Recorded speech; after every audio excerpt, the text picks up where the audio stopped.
Como aumentar a autonomia dos seus ginastas?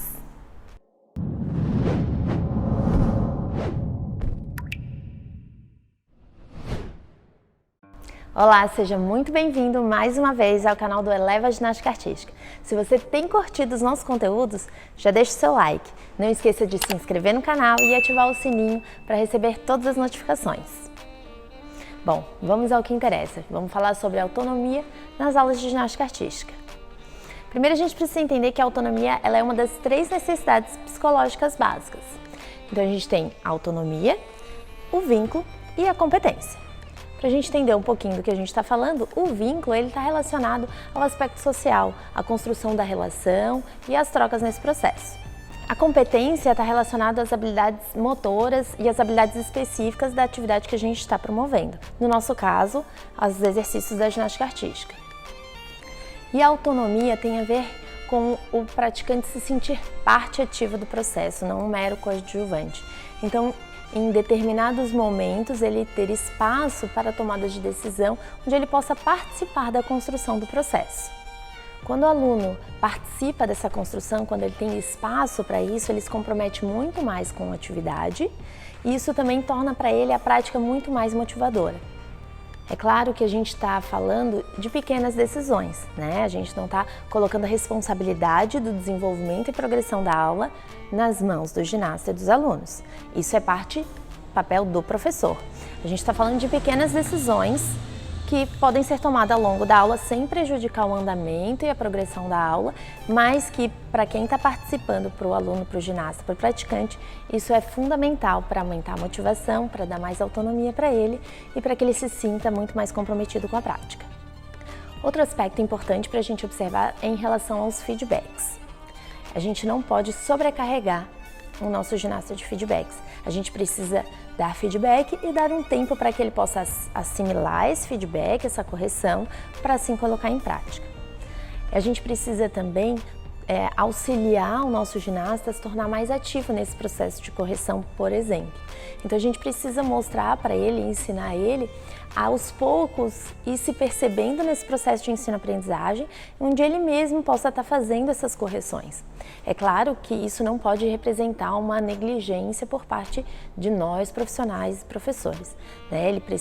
Isso precisa ser um a mais, precisa auxiliar nesse processo e não prejudicar o processo. Então a gente vai estar sempre atento, observando o que melhorou, o que piorou, o que precisa ser corrigido, mas a gente não precisa verbalizar para o ginasta a todo momento tudo que ele precisa melhorar. Senão isso vai tornar desmotivante, não dá tempo para ele assimilar esses conteúdos e colocar em prática e, consequentemente, também vai prejudicar o processo porque ele vai se tornar muito moroso, muito cansativo, né, para o ginasta. E se a gente conseguir dar essa autonomia, por exemplo, para o ginasta, isso vai permitir com que ele consiga realizar a prática desses movimentos. É claro que quando a gente fala de ginástica, a gente tem movimentos muito complexos, mas a gente tem movimentos mais simples, onde ele pode executar isso em outros ambientes, com ou sem a nossa presença. Então, quanto mais autonomia a gente der para ele, mais ele vai conseguir transferir esses conteúdos para outros ambientes também. Isso fortalece tanto as habilidades motoras específicas da nossa prática, quanto a parte motivacional, o envolvimento com a modalidade. Isso tudo é fundamental para a construção, tanto a longo prazo, né, do hábito da prática da atividade física, quanto para o desenvolvimento específico das habilidades, que ele vai se tornar muito mais motivado e quando chegar no ginásio para treinar, ele vai estar com muito mais vontade de aprender e até mesmo querer ultrapassar os seus limites, porque quando eu dou espaço para autonomia e espaço para o ginasta, né, ter um mínimo de tomada de decisão, isso abre uma possibilidade para que ele possa escolher ir além, né, e eu não limite o aprendizado dele. Então isso vai facilitar também na superação dos limites dele, de querer aprender mais, ou ficar mais forte, ou ter mais habilidades desenvolvidas. Agora a gente vai trazer 5 dicas práticas para você desenvolver autonomia no seu ginasta. A primeira delas é promover espaços e momentos dentro da sua aula de ginástica onde o aluno tenha um momento de tomada de decisão, onde ele possa ter escolha de alguma coisa. Então pode ser coisa simples, a escolha vai começar com um circuito de aquecimento, por exemplo. Então eu permito que ele escolha em qual estação ele vai começar. Então, ou a gente vai fazer uma rodada de exercício livre, onde ele possa escolher qual exercício que a turma toda vai realizar naquele momento. Ou eu posso pedir para um dos alunos sugerir um alongamento para a coluna, por exemplo. Então, direcionado de acordo com o objetivo que eu tenho para a aula, mas dar espaço para que eles possam estar interagindo e escolhendo em pequenos momentos da aula, tendo essas tomadas de decisões.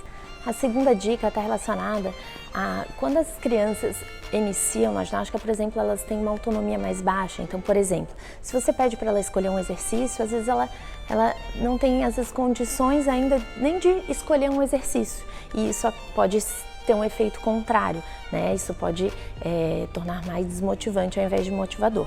Então a gente precisa tomar cuidado, prestar atenção nisso. E aí, para essas situações, para crianças que têm uma autonomia menor ou para turmas mais iniciantes, para elas terem opções de escolha, a gente não deixa totalmente livre. A gente sempre dá algumas opções. Dentre as opções sugeridas por nós profissionais, elas escolhem uma.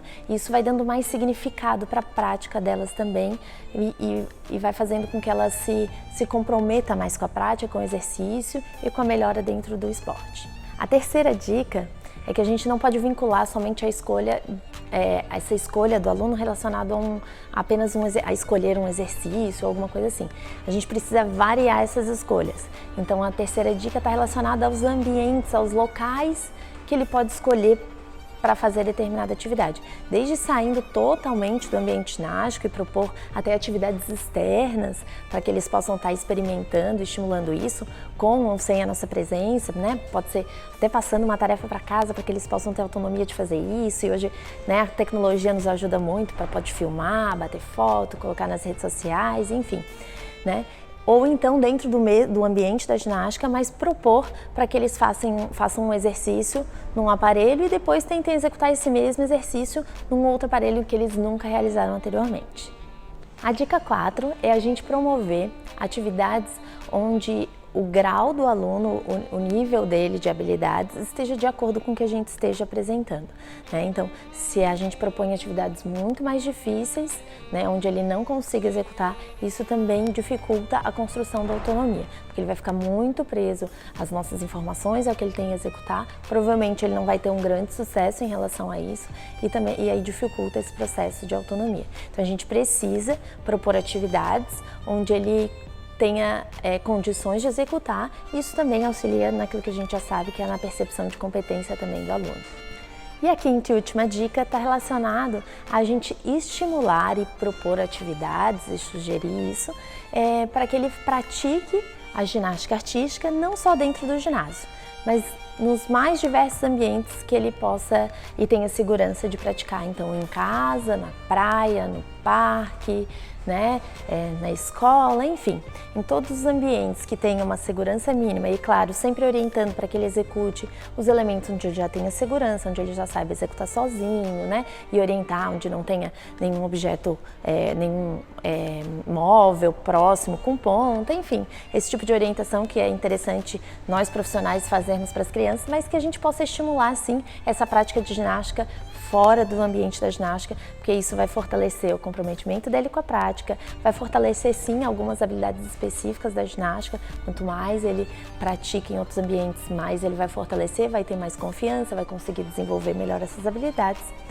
E isso vai dar muito mais significado também para a prática de ginástica, porque ele não faz isso só aqui nesse ambiente, ele consegue traduzir para outros aspectos da sua vida, auxiliando, por exemplo, na questão social, porque eu aprendi a fazer uma estrelinha, agora eu faço no recreio da escola e eu auxilio os amigos a fazer a estrelinha no recreio, e enfim, aí a gente consegue ampliar a prática da ginástica para outros ambientes e outros aspectos também.